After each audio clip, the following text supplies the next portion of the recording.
rhesus monkeys who had bonded with their mothers were each put into a completely dark, solid steel cage with sloping sides, so they couldn't easily move or entertain themselves. They had no contact with the outside world and were fed remotely. 4 of the monkeys were left in the cage for 30 days, 4 for 6 months, and 4 for a year. Within a few days, they had stopped moving and remained huddled in a corner.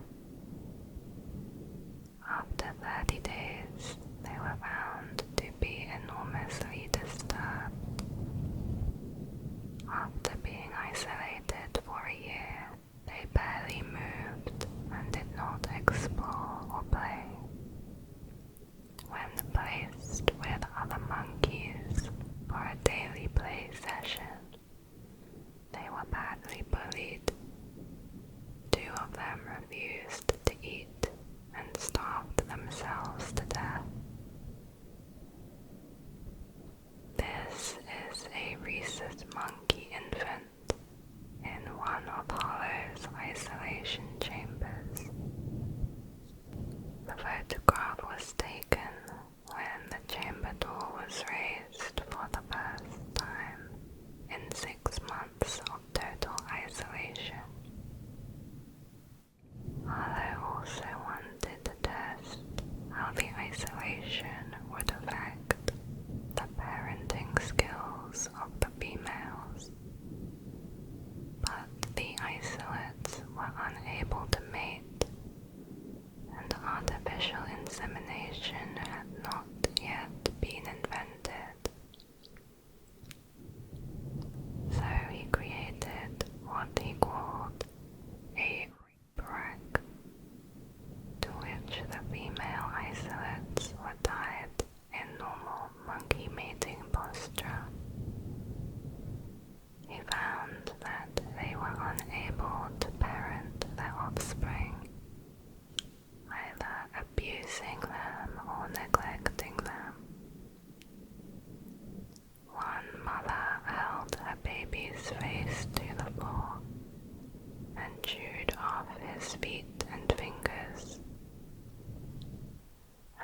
speech problems, but were belittled and told their speech was horrible.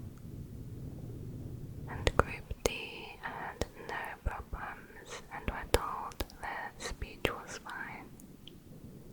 Those who were praised gained more confidence and improved their speech, while many of the normal speaking orphan children who received negative feedback suffered psychologically, and some retained speech problems for the rest of their lives.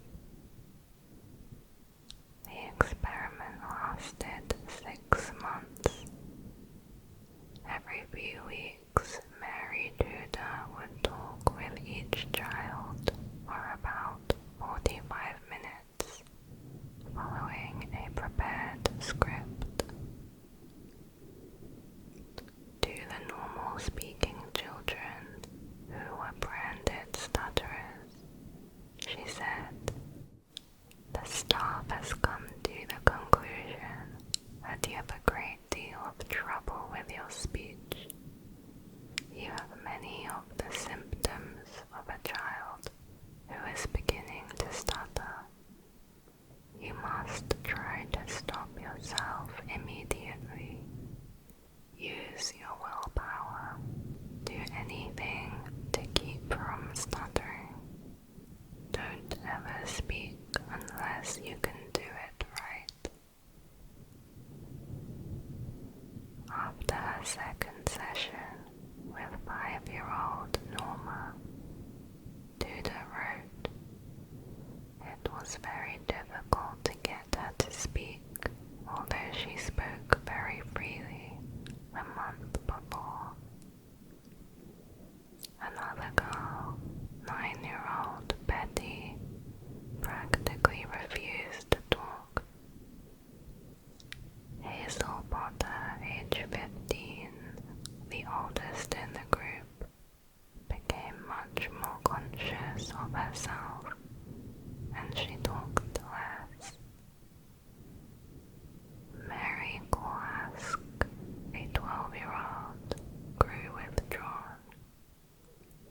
During their session, Tudor asked whether her best friend knew about her stuttering. Mary replied, "No, I hardly ever talk to her." 2 years later,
much higher risk of poor health and a much greater likelihood of depression.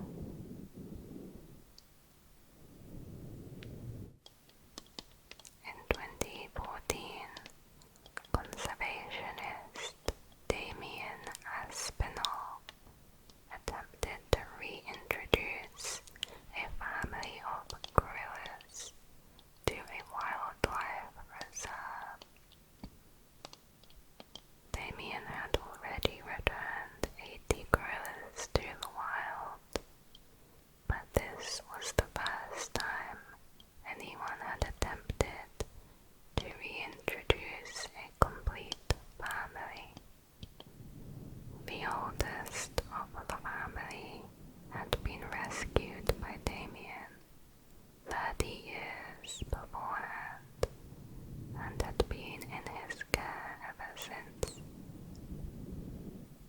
Damien transported the gorillas to a river island in the reserve for them to get used to the area, and then when they were ready, he provided a wooden bridge over the river for them to access the main reserve. Near the bridge lived a silverback gorilla named Bomanga, who had no partner or children. Also nearby was another silverback with a large family of several wives and 20 or more children. This was very unusual, as gorillas normally divide mates between themselves. Damien thought that Bomanga might try to take some of the female gorillas from the newly introduced family, which would be a good thing. Instead, evidence shows Bomanga crossed the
of violent incidents across Copenhagen. They found that an increase in bystanders reduced the chances of intervention, especially if they were strangers.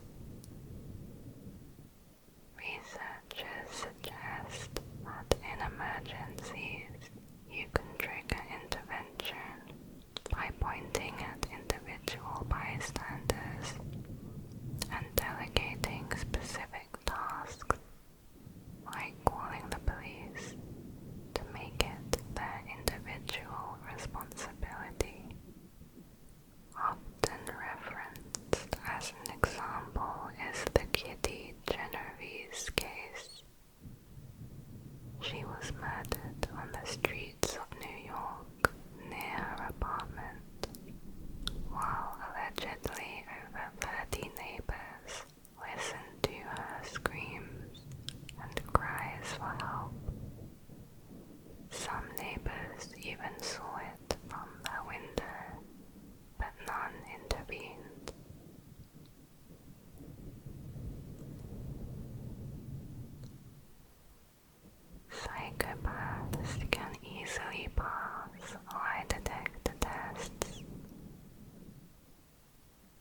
assumptions.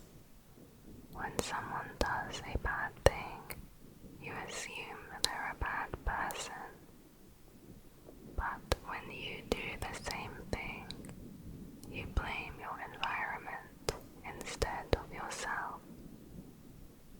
This is called actor-observer asymmetry, and it's a fundamental part of human nature.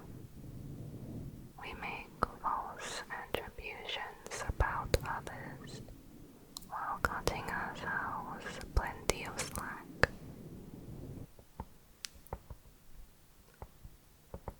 According to a 2013 study by Rudolph et al., humans relish the distress of others if we think that they deserve it.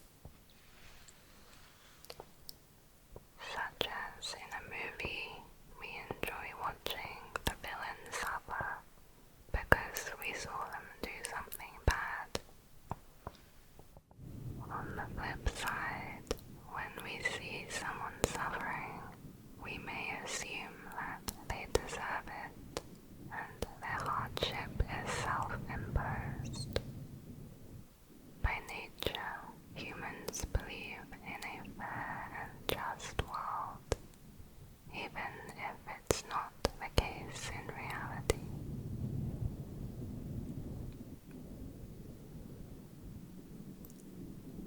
People are generally ethical when we know someone else is watching us, but when we become anonymous, we are more likely to betray our own values. This can be observed, for example, in internet trolls and cyberbullying. Studies have found that people identified as internet trolls show signs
is a personal bias that mass media messages and advertising have greater effects on others than ourselves. Basically, you believe others are more easily influenced than you. But the reality is that many advertisements do subconsciously affect your mood, your attitude, and what you want.